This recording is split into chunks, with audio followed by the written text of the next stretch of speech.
Faisa bagatti sigee. Amin baga geessetis. Inni shanaffaa. Kanaafis namni kan Kiristoos yoo ta'e uumama haaraadha.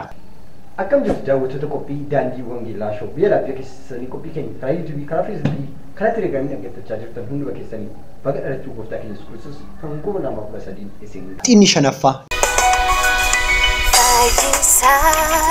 Sababni gooftaan keenya Yesuus inni shanaffaa. Qabu kanan jedhu namni dhuunfaa mul'achuu qabu wangeelli mul'achuu qabu kan jedhu luboonni barsiisanii durii luboonni gurguddoonni barsiisanii wangeela ofii dhokatanii wangeela beeksisu turanii isni yaadi isaan ijoollummaatti na keessa kaan suni ammayyuu na keessa jira. Inni shanaffaa. Kanaafis namni kan Kiristoos yoo ta'e uumama haaraadha. Inni moofaan darbee kunoo inni haaraan dhufeeraa jedheetu dubbata. Amiin. Walii wajjin wangeela lallabnaa ayyaanni kun kan badhaadhinaa kan nagaa kan biyya keenyaaf tokkummaatti fidu haa ta'u ayyaana gaarii nagaatti.